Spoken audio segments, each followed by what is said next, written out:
and see if I hear that. Hey folks, how you doing? Oh, it's a bit wonky, isn't it? Come on, man, what am I doing?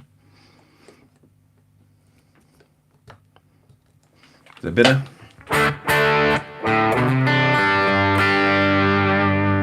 Yeah, I think that's better. How's everyone doing? Funny old day, isn't it? Don't want to get into politics. Don't really care. Well, I mean, I do care. I care about people a lot, but I don't care about debate. So my whole thing's going to be today, let's just talk about music and forget about all that shit. Cheers. And I think the last thing anyone needs is someone from another country telling everyone else how things should be done.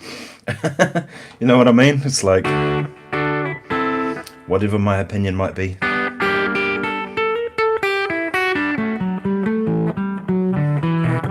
The important thing is I got to 300 episodes. I did these Guitar Daily things. So it's just kind of an idea I had. Whoops, sorry. Stop that. This is my crazy mic that does this all the time. This is actually a really good mic. I've got two of these. They're Audio-Technica 8040-50s.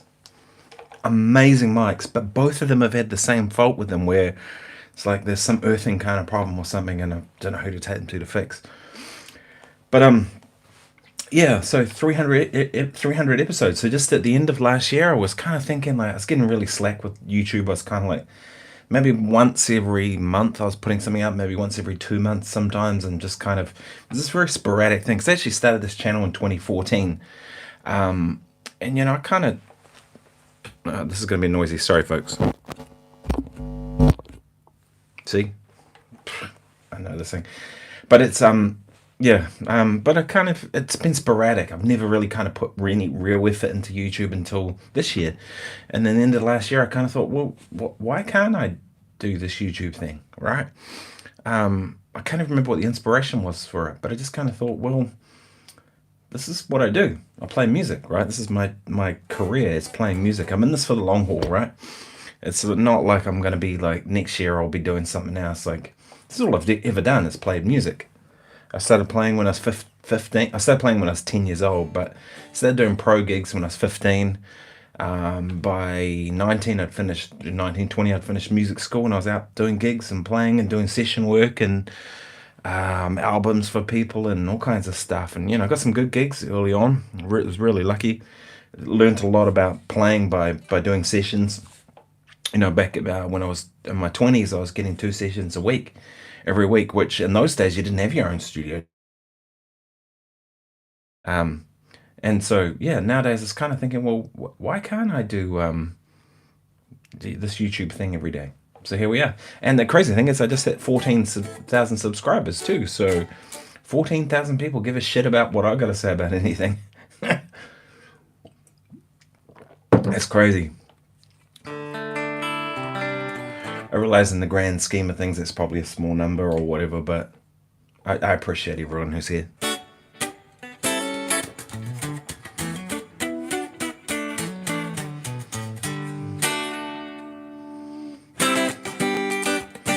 You know, it's been interesting having that Strat of my friend Lee's. Such a good guitar.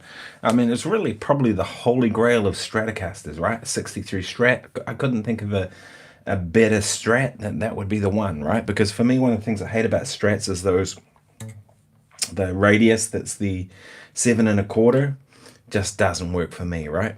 So having that 12-inch radius already done, you don't have to feel guilty about like modifying a vintage Strat. So to me, it's like, it's the ultimate guitar in terms of Stratocasters, right? But what I did realize out of it is I'm not really a Strat guy. I'm just not. I grew up playing Strats. It's kind of where I started. And actually, it's one thing I love about this guitar is that this is kind of, well, this guitar to me feels like a Strat. It's like the same kind of shape.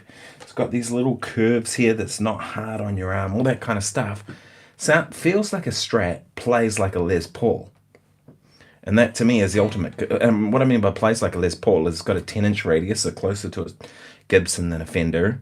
It has big jumbo frets, more like a Gibson. It has the tilt-back headstock for better break angle on the nut.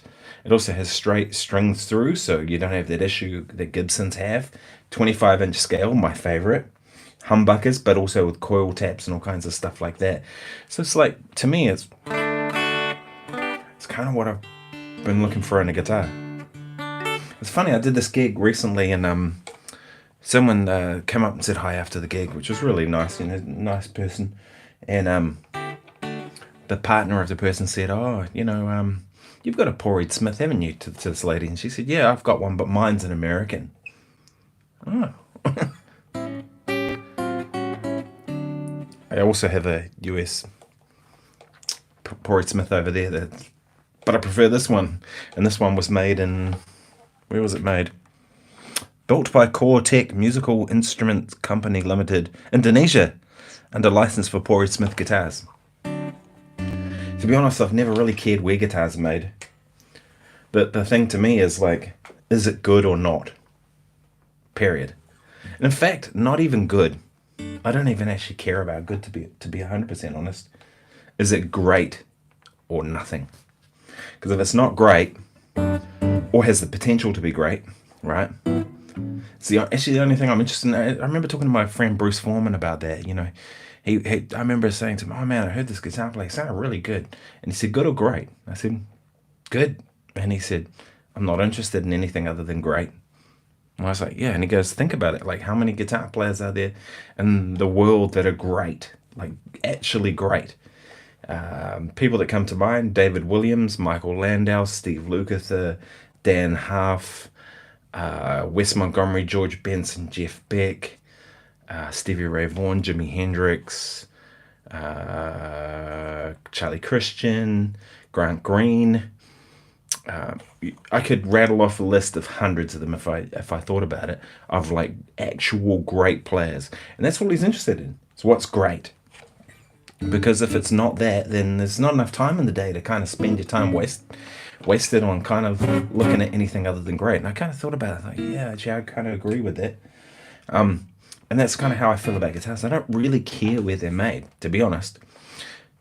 Is it great or not? And this guitar's great. Telly Tone Monkey. Hey man, how's it going? Happy Wednesday morning. Well, that would be Wednesday night here in New Zealand. It's 6th of November at 10 p.m. So that's why I would not be drinking beer in the morning.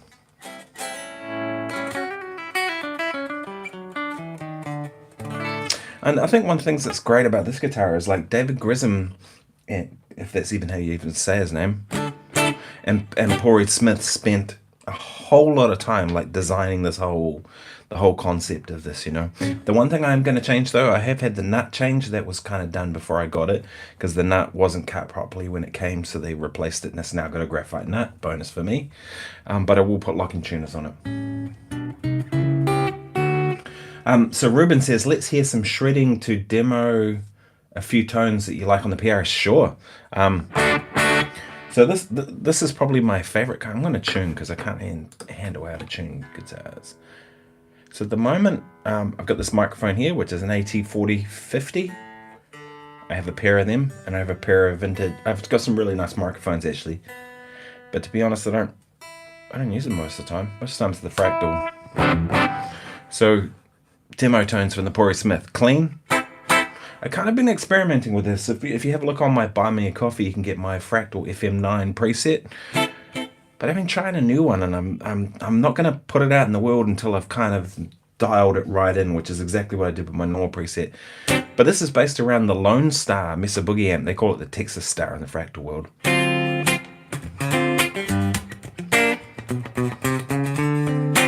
It's a clean tone, right? And then this preset here, this sound here is the exact same thing, but I just crank the gain up. There's one thing that the Fractal stuff does better than anything else I've ever heard is, see how the bottom end is kind of going, it's like, it's kind of flabby. Do you know what I mean? It's the only way I can kind of describe it. If you take a Fender amp and you kind of drive it hard, that's what they do. Like a deluxe amp. I don't know if you guys have played a Tweed Deluxe and turned it up. I have one out in the hallway, a Victoria Tweed Deluxe, which is as good as it gets. That's what they do. It's not a tight bottom end. And I think that a lot of modelers, what they do is they kind of wind that stuff off, and I'm like, that's what I want. Sounds big, right? And then this one here's a Friedman. Actually, I really want to get a Friedman now, because, you know, like, now I've played one in the modeler, I kind of want to get one for real. And it's a, what model is it based off? It's the Friedman HBE version 1.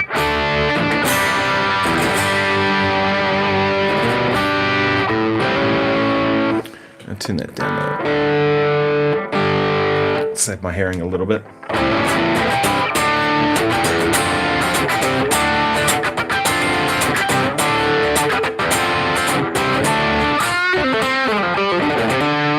And that's my kind of crunch sound that I use like all the time, and then the same thing, but I put a Timmy in front of it.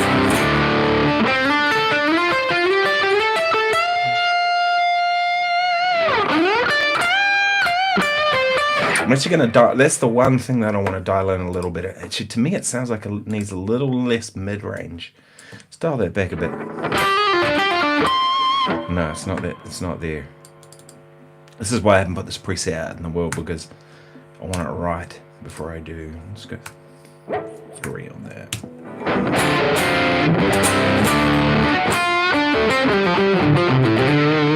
I think that's better, right?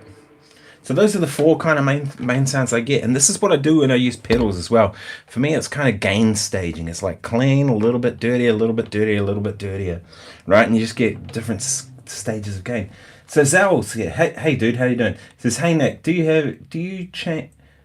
you have to change your FR speaker curve when you first got it? I just got one and it's really flubby in the low end when using a simple amp sim. Worse than your flubby sound you just described. No, I didn't. So what I do is I'm in my studio right now, and you're faced the wrong way. Maybe I can. Is there any way I want to be able to show you? So I have these Mackie speakers, which are hopefully you saw that just then. They're I don't even know what they're called. They're 8-inch speakers. They're kind of the newer Mackies, not the older ones. They sound okay. They're kind of bottom end heavy, but I know that about them, so I know how to dial it in. I always dial my sounds in on these because I know I can trust that what I hear there is going to translate to all the different things. So when I go and play with an FR, that even if it's not right, you know what I mean, like say the sound I'm hearing, what I'm hearing is the sound hitting my ears is not right. I know what's going out to the front of house is perfect. Different kind of concept. I saw someone talking about this the other day. Who was it? It was Adam Goldsmith. If you don't know Adam Goldsmith, you should go and check him out. Badass English. He did a thing on Peach guitars. It was really cool, actually. He was talking about Sir guitars and Andersons and those sort of stuff. And he was talking about how he's kind of switched over to the fractal world because he had to. Same thing for me. It's like became a necessity, right? And he was using an FM9. He was saying that, you know, like what you're presenting to the world is different from what you're hearing, and you just have to put a bit of trust in it.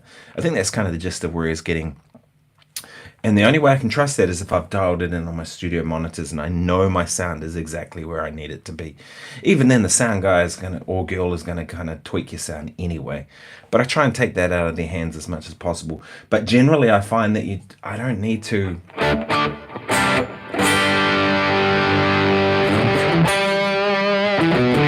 It's like what I was saying about this preset is it's, you know, but in saying that, whatever gear I get, I'll make it work, right? If I have to play for a Fender Twin and a hotcake pedal, I'll make it work. If I have to play through whatever, because I think part of the concept is you've got to have a sound in your head.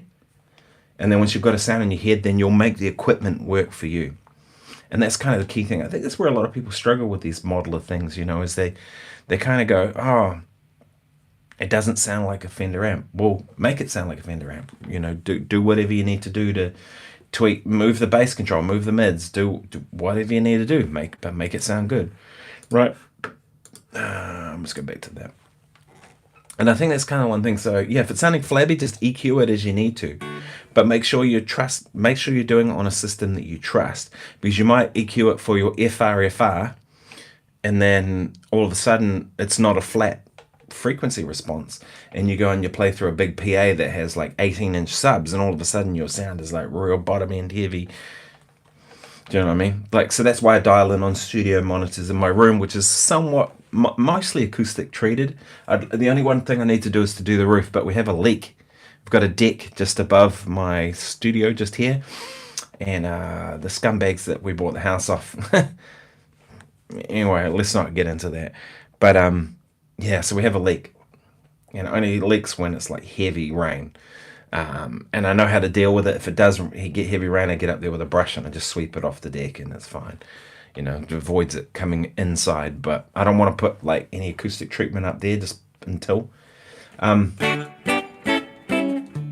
So Zhao says I just bought the UAFX Dream. Nice. I remember I think I tried one of those in the shops. It was pretty good actually. Yeah, I remember it being pretty good, but I don't know what. But then I only tried it in the shop. I don't remember trying it like for real.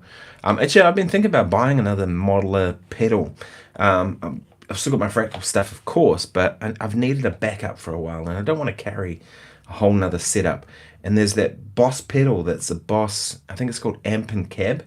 Just come out. It's like got an IR loaded in it. It's got like a Fender and a Marshall type thing, and it sounds okay. It doesn't sound amazing, but it's close enough. And what I was thinking is that'd be a perfect backup. So I'll be in the US in January, so I'm going to buy one when I'm over there because it'll be significantly cheaper, and also actually you can get them. They're often not here in New Zealand. But the benefits of that one is it runs off battery. So if I just chuck it in a gig bag and it's running off battery, sweet as, I'm good to go. And just as a backup, and also to the Boss pedals are pretty much indestructible, right? So Zal says he's in the process of going ampless. Yeah, I don't know. I'm kind of I'm between a rock and a hard place with that one, because I use modelers, but I still want to have some amplification. And it's funny, I played this gig with the Christchurch Symphony last week, I think it was. And the sound guy was pretty adamant that we didn't use amps, me and the bass player. And I was like, nope, I've got this Fender FR10, it's what I'm using. And the stage tech guy said, well, the sound guy said you guys are not to use amps. I said, this is what I'm using. I don't care. I'm playing guitar. This is going to be my monitor. And he said, well, no, the sound guy will give you sound through the monitors. And I was like, nope. I don't mean to be difficult, but I was like, I knew what was going to happen, right? As the band got louder or whatever, he'd turn the monitors down, which is exactly what he did. And then all of a sudden we couldn't hear the vocals, right? We were always really struggling to hear the vocals. And actually the keyboard player actually asked for more hi-hat in his monitor, which never came the whole night. So I'm so glad I had my own monitoring that I'm in control of. So it's kind of one of those things. I don't necessarily want ampless, I just want modeler. I want more control, I guess, is the big thing with those stuff. I can work through anything. I can work through a monitor speaker. I can work through a Fender FR, a Red Sound FR. Those are really good too. They're expensive, but they're good. Or any kind of FR, really. I'll make it work, because it's really my monitoring, and I've dialed my sounds in to know that I can trust what's happening out the front. Anyway, thanks, folks. We got to 300. I can't believe it. So Ruben says Mesa Lone Stars are great. Kind of Fendery when clean, but can do high gain when cranked. Yeah, I totally agree. I think the Lone Star is probably my favorite Mesa Boogie amp I've ever played. And I've played a lot of Mesa Boogies, and I actually own a few of them. I've owned a Mark II, I've owned a Mark IV. I currently have a Nomad, which is for sale, which is actually, those are sleeper amps, right? People think about those Nomads amps, and they got all this dumb things they've kind of read online. That has one of the sweetest clean tones you've ever heard. I remember playing a Christmas show. A sound guy came up to me after sound check, and I thought, uh-oh, here goes. And he says to me, what did you do? And I was like, I'm in trouble. And then he said, it's the best guitar sound I've ever heard. And I was like, wow. And that was Andy Craig in Wellington, like the man. And I was like, really? And I said, I've just guitar straight into that Mesa Boogie amp, and it's fairly loud, but, and he says, he goes, I didn't have to do anything. I pushed the fader up and it was just the perfect guitar sound. But for me, I'm not using amps as much now. And I actually have two incredible amps with the Victoria amps. I've got a deluxe and a Bassman. Don't really need a third guitar amp, plus my modeler setup, you know what I mean? So... But I think the Lone Stars are great. One of my students, Ashton Sellers, he used to have one, and he sounded great with it. And I remember using it a few times. It sounded cool. So Teletone Monkey says, need stage volume. Yeah, I think so. I think in-ears suck, right? To me, it's like I've never done a gig where I've been happy about in-ears. They're a compromise, and I'm willing to compromise. But to me, it's like if I can run in some kind of amp and push a bit of air, like even if it's an FRFR, sweet as, then we're going to get a good tone, hopefully. Or at least a musical kind of way of playing. Because the thing to me is, what I find with the in-ears is everything sounds really compressed for a start. Like these things kind of make it go, rather than, kind of opening out like and being musical. But the dynamic range is limited. What you might get a dynamic range of this, and then you get in-ears, you get this when it comes to an amp. The other thing too is if, like, say someone gets overly loud, like say the drummer starts smacking in on the snare drum, it's awesome, right? I'm not against it. But the thing is, what I find is that now I can't like take a step away from it because it's right here. Whereas like if I'm in the room and it's real sound and I've got an amp, and if the drummer starts getting loud, I'll take one step away, and that can be all it takes, right? So the question here was, did you get a chance to try harmonic melodic minors over Uncle Larry's implied major thirds, no sevenths? Yes, I did. I absolutely did. I tried that the other day. It's so cool.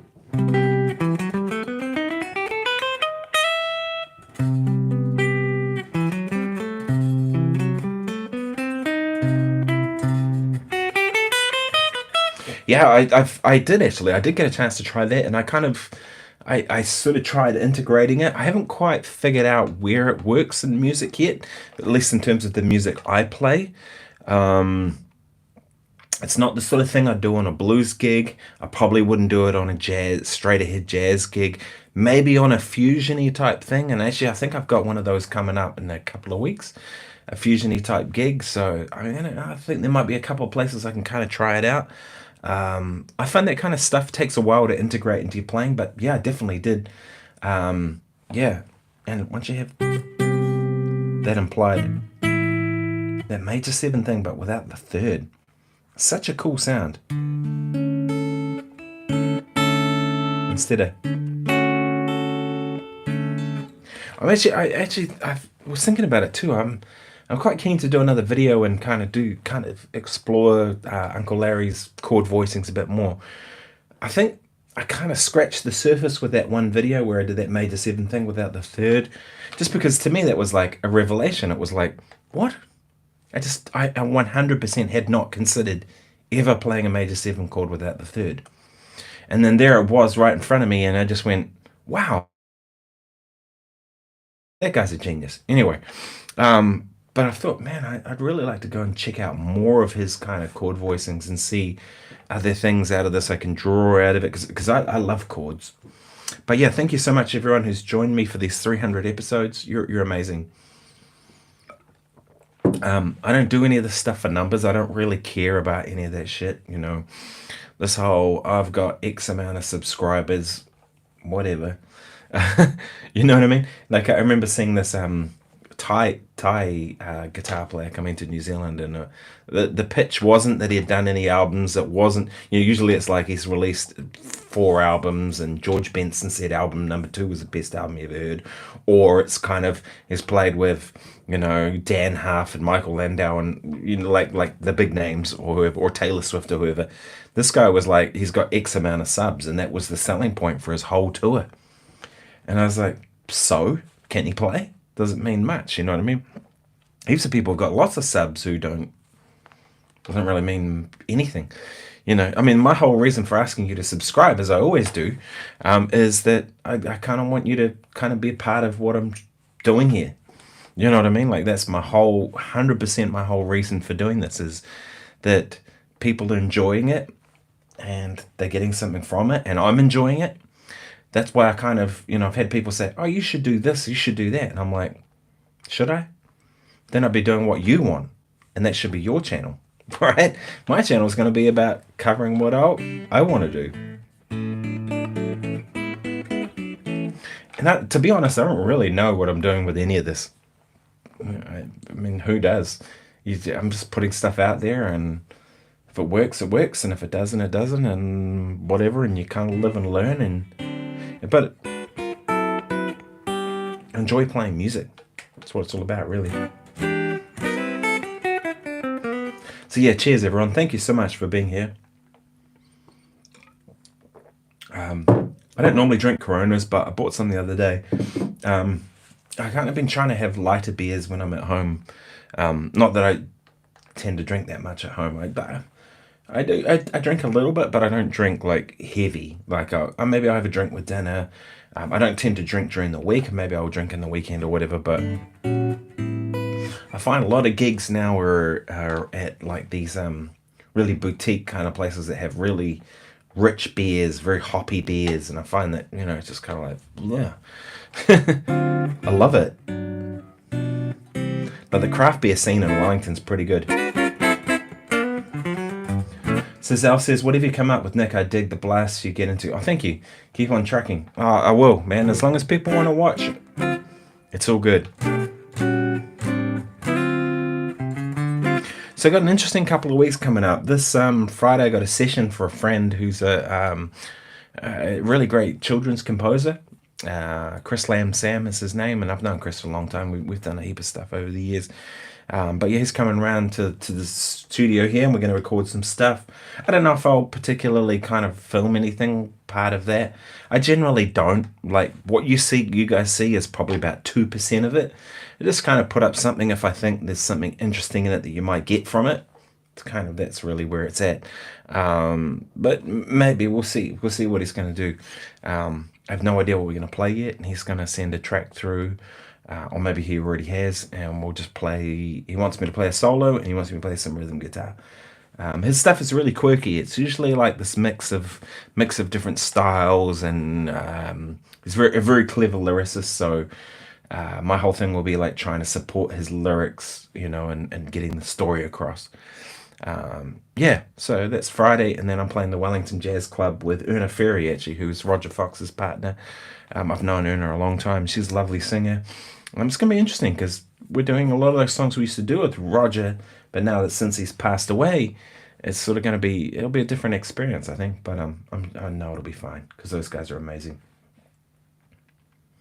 So Ruben says, Keith Richards had a long ride without being a shredder or playing complex stuff. I agree. Is the business side more about what's popular? Popularity equals sustainability, question mark, versus the musician like Satriani? Good question, isn't it? I remember talking to my friend Mark Lettieri about it, not meaning to name drop, but maybe you guys know, maybe you don't, whatever. But Mark was telling me that he felt his music, he just put out his first album, whatever it was called, can't remember right now. Great album. You know, I really liked it. The production was good, the playing was good, the compositions were good. That's the important thing. But he said he was struggling because it's like it wasn't shreddy enough for the shredders, and it wasn't enough of this for this group, and it wasn't this.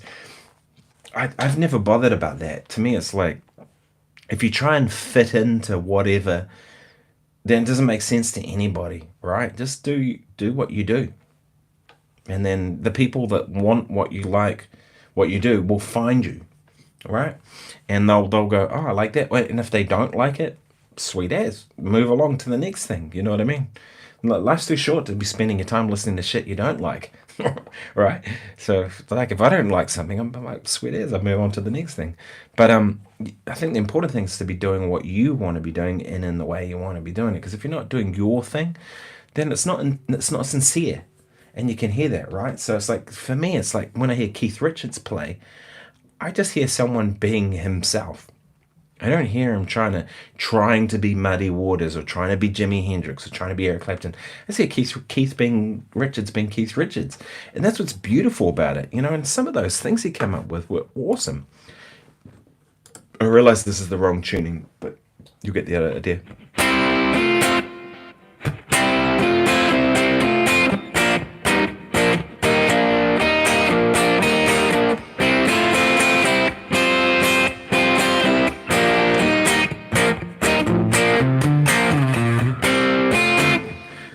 Mindful of playing too much before getting a copyright notice or whatever, but it's like those things, those riffs.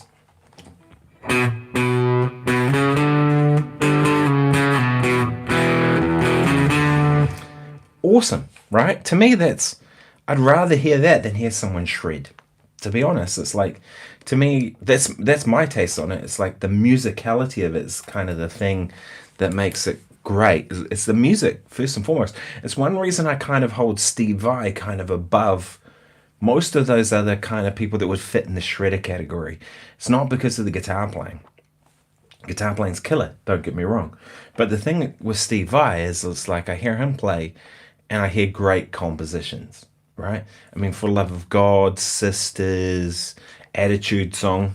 What did I hear? Beebs played this thing today on I was watching one of his videos. David Beebe, by the way. Yeah.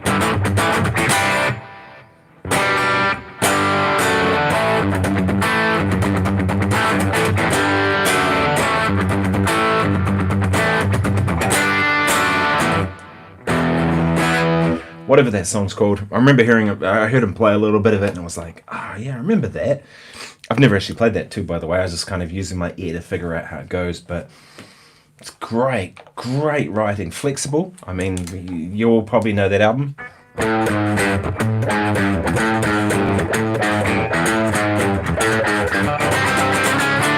Yeah, that stuff. And that's why Steve Vai, to me, stands head and shoulders above pretty much everyone else that does that thing.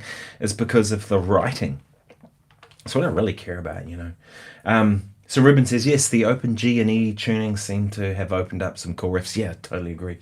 Jenny Page also used some cool open tunings for Rain Song, etc. Yeah, I agree. Open tunings are, cheers everyone,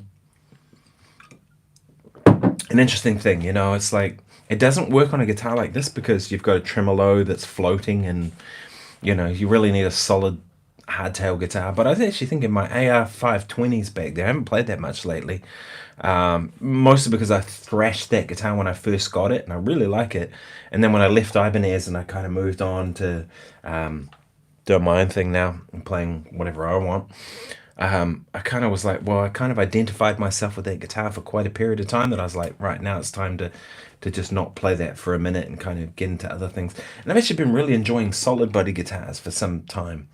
I don't know why, like the Telecaster.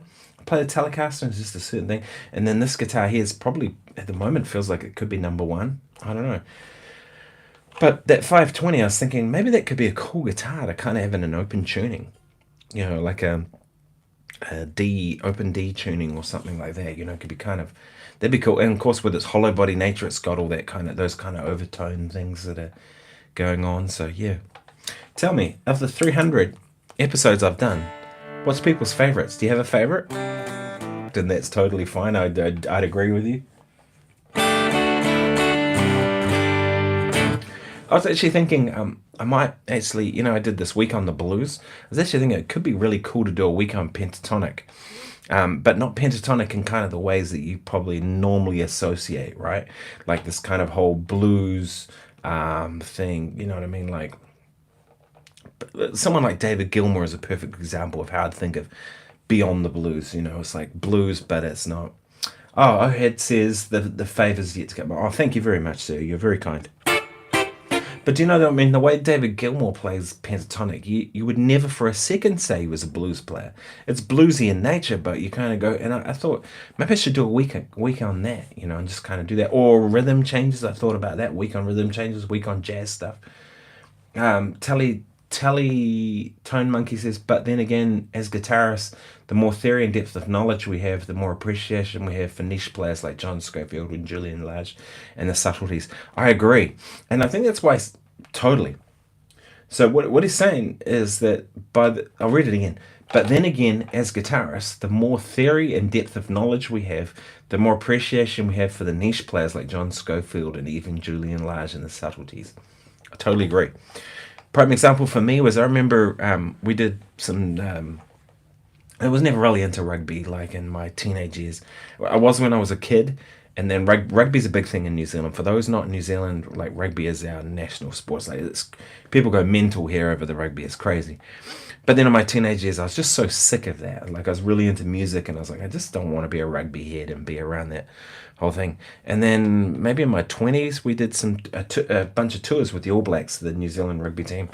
And we opened we played the stadiums before the games, and what they'd do is they'd roll us out on the stage, and we'd play a few tunes, and then the game would commence, and then in the mid-time break they'd roll us back out again, and we'd play a few tunes, and then the second half of the game. What I liked about it was with three acoustic guitar players, and three of us were singing. I sang harmonies as well, but it was sort of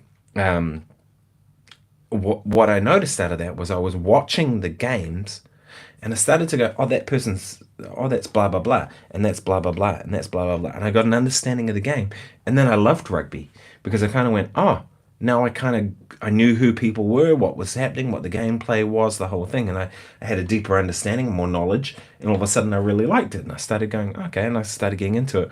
Lately I haven't kind of followed it that much, but it made me think, and music has the same, you can draw the same parallel, right? The more we learn about it, the more we you start to see, there's all these other things that we might not have seen prior. Yeah, and I think Julian Lage is probably someone like that, and Sco for sure, Pat Metheny, any of the greats, really, you know. So Sal says that the Vi track was called Erotic Nightmares. It was too. It's such a cool riff.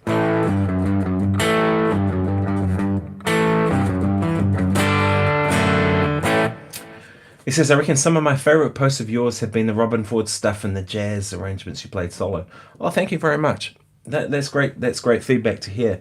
Robin Ford's one of my favourite guitar players. I actually got to interview him when he came to New Zealand. He toured with the Roger Fox Big Band, and I wasn't actually playing in Roger's band at that time. One of my students, Conway, was, but I talked to Roger about it, and I said, hey, look, let's put some promo together, and I'll do an interview with Robin, and I've got a fairly sizable following within the New Zealand guitar community, and there'll be people there that, so we did this interview thing, and Robin was an interesting one. He wasn't particularly a happy guy, to be honest. He was he spent a lot of the interview, I cut it out of the interview, so if you watch the interview you won't see this, but he spent a lot of the interview telling me how much he didn't like touring anymore. I thought that was interesting because here he was on tour. Do you know what I mean? But I was such a huge fan of his playing, and but I think there are definitely periods of his greatness where he was at his peak, and for me that is around that Talk to Your Daughter, the Red Line kind of band era.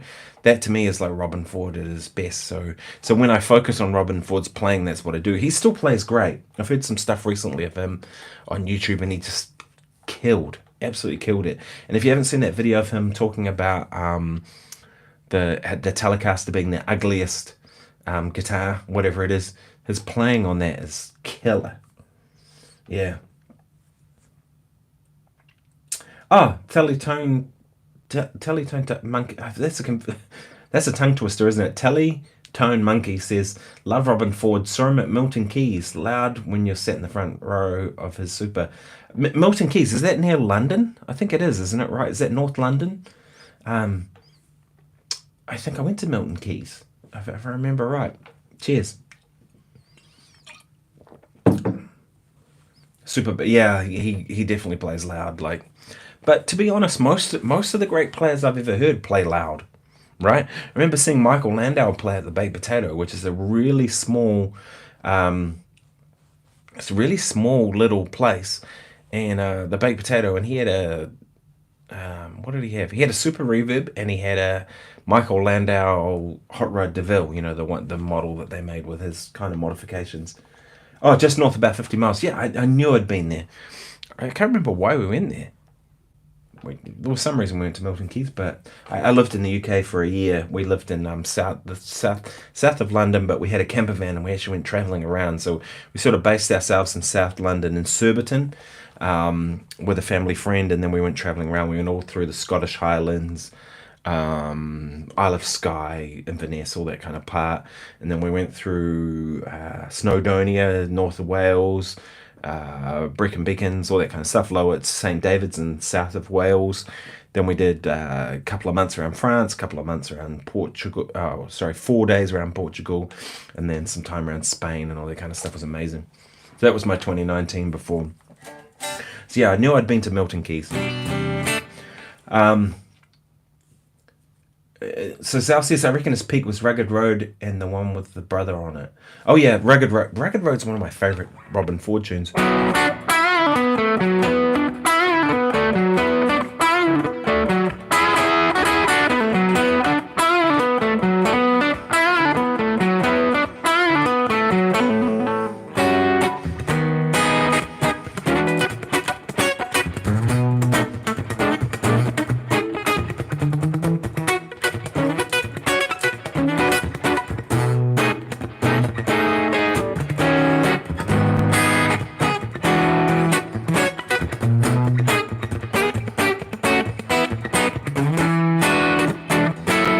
My favorite is when he plays that riff, but then he does it.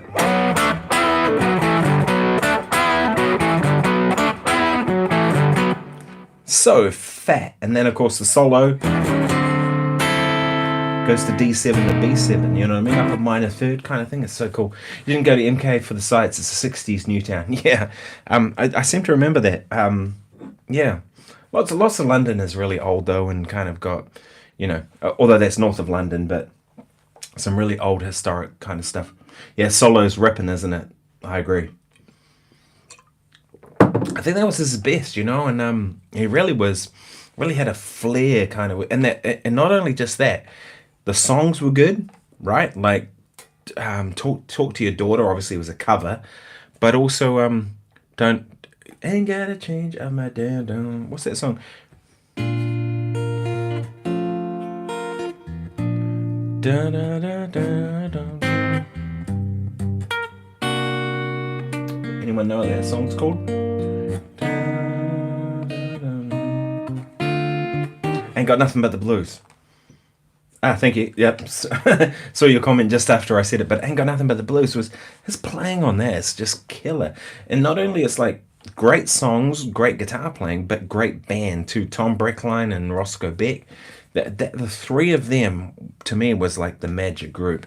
And you know, he's had some good rhythm sections afterwards and stuff, but I felt like that was the one. And I don't think he's ever had a band that's quite been the same since. Do you know what I mean? In Revelation, yeah, for sure. But do you know what I mean? It's like that combination of factors all came together. Whereas now it's like Robin Ford and whoever, right? I've heard some stuff with him with like an organ group, and he sounded great, you know. But it was again that magic of having the band sound wasn't there, kind of in the same kind of way. So yeah, he's just awesome. Yeah, I saw some good. Actually, there's a good club in London called Nothing But the Blues. Do you all know that one? I went there one night with my friend Leon. He took me to that gig. We went to first club we went to was the place where this tiny little stage. And apparently that's where Black Sabbath did their first ever gig. And they had one beer on tap, if I remember right, and it was the Iron Maiden beer. The irony was not lost on me. But that's where we started, and then we went to the bar called Nothing But. Ain't Nothing But the Blues, right? And we saw 4 or 5 blues bands that night, and they were all really good. That was a good night out, actually. It's a funny thing, a city like London, if you kind of know some people, like when I went to Las Vegas, you know, my friend Nick Tipping, he did his master's degree in Las Vegas, so you've got an inroad, you go to the best places. So Zal says, the bands he gets together today these days just follow him and don't lay their own thing down. That's what is missing. I agree. I think to me it sounds like Robin and a band of people who are kind of a bit, how do I say this? Kind of playing their cards carefully. Do you know what I mean? Yeah. Yeah, Robin and Sco played with Scary Pockets, funking it up. Great fun. Yeah, that was awesome, wasn't it? We watched some of that last night. I played a couple of the Scary Pockets stuff to my wife, actually. Alex, she was, I don't know why, but we were sitting watching TV or whatever, and I just was getting fed up with it. So I put some YouTube on, and I played the Scary Golding stuff. There was one of those things with Robin Ford, and he sounded great. And a funny thing out of it is I realized that he pretty much always plays bridge pickup, right? He was playing like this clean thing. I forget what it was. It was like a...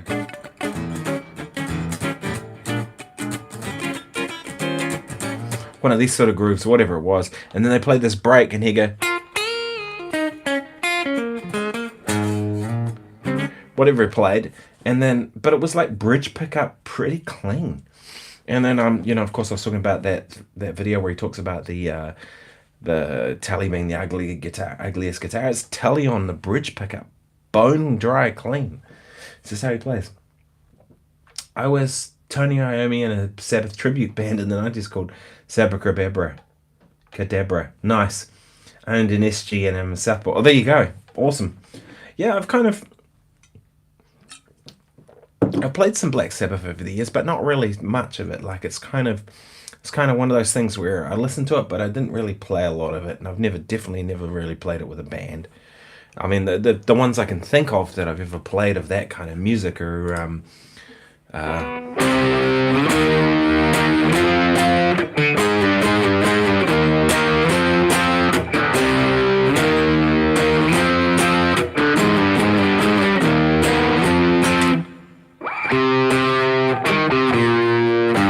whatever it is. It's been a long time.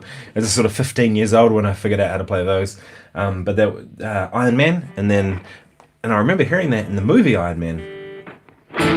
Oh, thanks for joining me. Says Teletone Monkey. That's a tongue twister. Says, gotta go, been a blast, chat soon. Thanks, man. Thanks for joining me. And then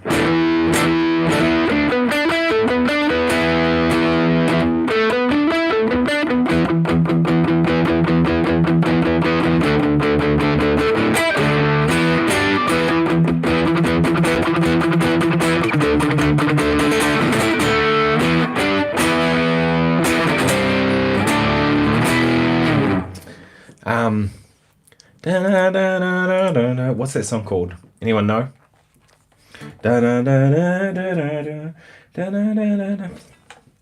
can never ever think of names of songs. Oh god, I have no idea. Paranoid, thank you. But that's the extent of my Black Sabbath kind of knowledge, you know what I mean? But there is actually a jazz band that did a Black Sabbath album. I remember. I'm going to look it up because I want to tell you guys this. It was someone made me hip to it. Jazz Black Sabbath. I know, it seems crazy, doesn't it? I gotta find this.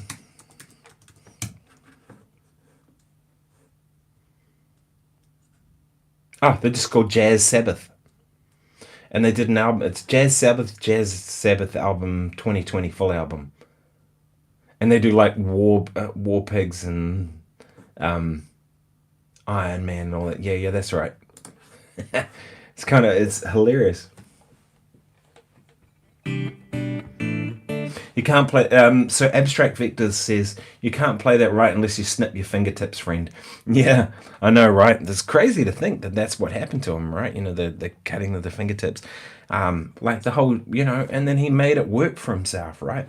I think that's one of the key things of music is just whatever you have, make it work, right? You know, like Django Reinhardt with the two fingers plus the little bit of the other finger, you know, and he just became a badass and just went, well, I'm just going to make this work. I love seeing that kind of stuff where people just kind of, to me, that's more impressive than someone who's got like all 4 fingers plus the thumb, is to have 2 fingers and just go, screw it, I'm going to make it work. Sal says, hey, I was almost there. I used to paint my 2 fingers slightly skin tone paint. We had a stage show to go with it. Nice.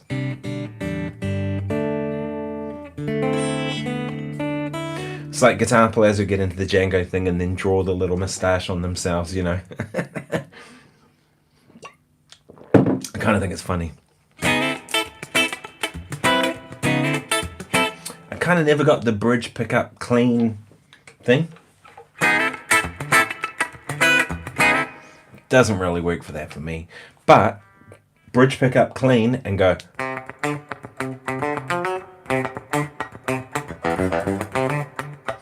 As opposed to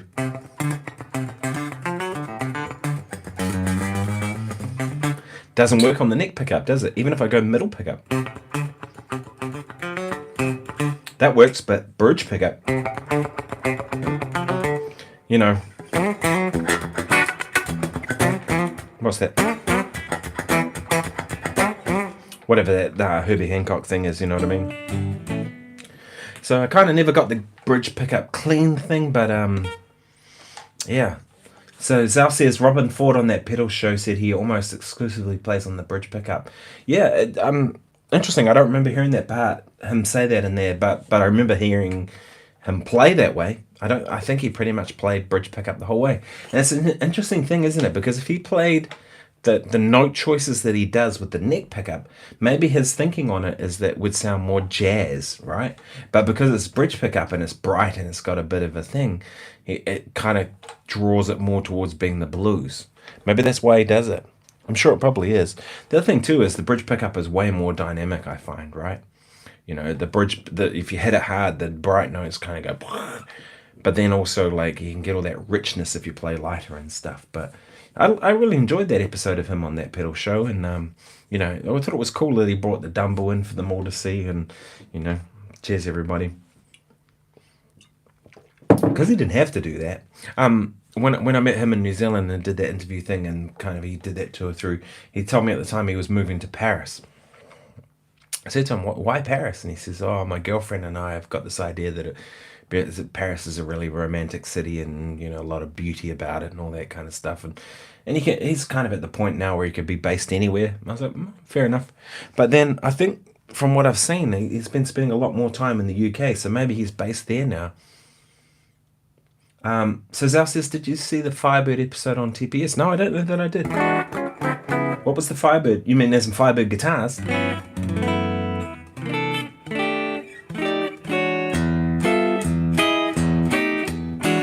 No, I don't know that I did.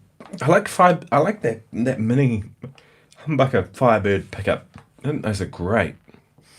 They definitely have a sound. They're kind of bright, but they're still a humbucker, or are they? Are Firebird pickups humbuckers?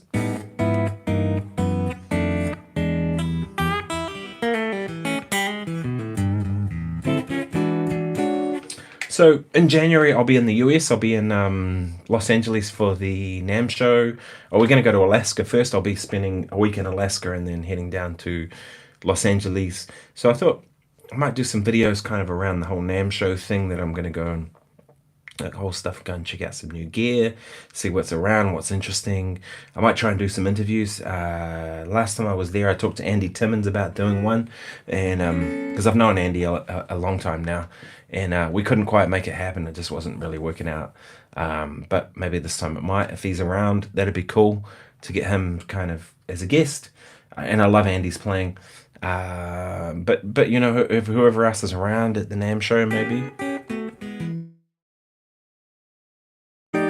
But I thought I might include some of that kind of stuff. Actually thinking partly about, I've been doing this every day. I was thinking, it's been 300 episodes now, right? So I've kind of chipped away at this and managed to keep it going.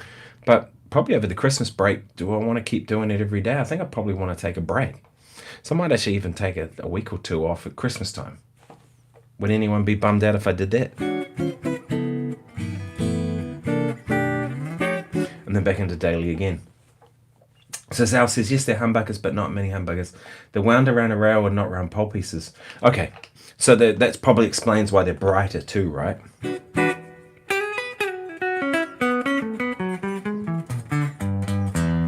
think that's one of the big things too with any guitar in the neck position, especially. You want brightness, or I do.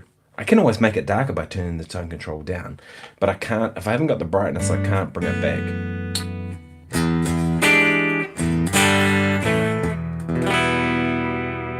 So one thing I've always enjoyed about this guitar is that actually the bridge pickup's a little hotter than the neck pickup. So when you go to the bridge,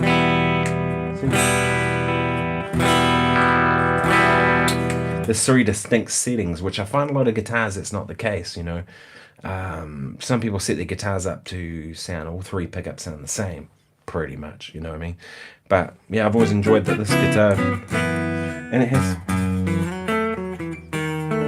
a real clarity on the neck pickup. It doesn't really ever get muddy, but it's still got that warmth. And I could do a jazz gig on this.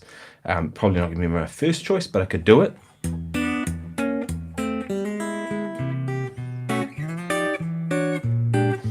going to have to go in a minute, folks, so if you have any questions, let me know. I try to keep these to about an hour, but I just want to jump on here and kind of say thanks for joining me for this crazy guitar daily thing I've been doing. Where will this all go? I have no idea. There's literally no plan with any of this. And I don't know what I'm doing, because I'm not some kind of social media expert or these, but I know that it's working, because I get daily emails from these SEO kind of marketed type people saying, I can help you, whatever. And I get like companies all the time reaching out, wanting to advertise on my channel. Best one I had was Someone yesterday, not yesterday, last week was like, we have this brand of wireless microphone. Would you show it on your channel? Should I replace my microphone here with a wireless microphone? For what purpose? No. I'm only ever going to show you guys stuff that I dig, right? Like that Pearson guitar, that was something that he sent, and he said, "Can you show this on your video?" And I was like, "Yeah, it's kind of interesting." I was like, "It's different. He's trying something new. He's a Kiwi, so I like supporting local." As you can see, this is a new Strat made by a local person, so I'm like, "Yeah, I'll use local stuff. It's cool." But yeah, it was like, I don't want to advertise your wireless microphone. What's it got to do with my channel? And then I had someone else reach out and say, "Oh, can you, I'd like to write some articles about whatever it was." So I checked out the website, and it was all like self-awareness, self-help, kind of yoga class type stuff. And I was like, no. Anyway, it's funny, eh? That's when you know you're doing something right, when you got people reaching out from all kinds of angles like that. So at least that's the way I look at it. And as I've said, that if people watch, then I'm going to keep doing this. That's the main reason to do it. So, but anyway, any quick questions, or should I just get, and we'll catch up tomorrow?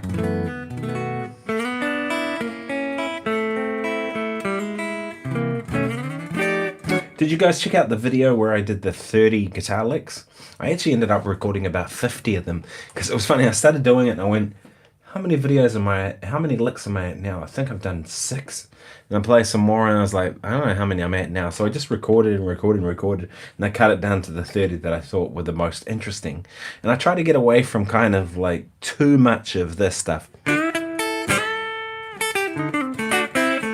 There was a little bit of that, but not too much. That kind of cliche blues lick. There was a little bit, because people need some of that stuff, but I try to get it to the more interesting kind of licks out of it. And I thought, yeah. So if you haven't watched that, do check it out. I quite like kind of learning other people's licks. I find that for me, it's like a useful thing that I kind of go, okay, now I'm going to take this, I'm going to learn this person's lick, and then for me, the key thing is like, how can I integrate this and make it my own? Because I'm not really interested in sounding like anybody else. Like, right, like take a Robin Ford thing. Maybe I'll go, like, talk to your daughter.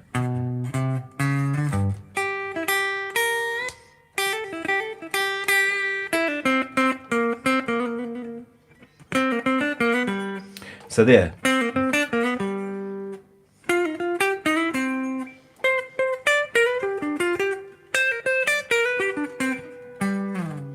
There's so many different ways I could kind of approach that kind of lick and kind of make it my own. That to me, it's like, I've said this before, like, right? I don't want to know 10,000 licks one way. I want to know one lick 10,000 ways, right? It's totally my way. So Zal says, I usually put you on and play along to it. Most of the time I get close. Yeah, I do that too. If I hear people playing stuff, then I try and see if I can play along to it in real time and see how much of it can I get. And of course, the more complex the music gets, the harder that is to do. But yeah. Anyway, folks, so I'm gonna have to split. I will see. We're exactly an hour. Just want to jump on here and say thank you very much for the for coming along on this crazy journey. 300 episodes. I can't believe I did that many without missing any. I'll probably will take a break over Christmas or something, maybe, because you all need a break probably from this crap too. But yeah, I've got some stuff. I think I might do a week of Pentatonic. I think that would be really cool. But Pentatonic not in the kind of classic way, but Pentatonic isn't expanding it. That could be a cool week to get something to focus on. I'd quite like to do a week on kind of jazz tunes, rhythm guitars, that kind of stuff, rhythm changes, giant steps. Could do a week on giant steps. That'd be fun too. Yeah, let me know what you think. Anyway, thanks very much. See you soon. Cheers.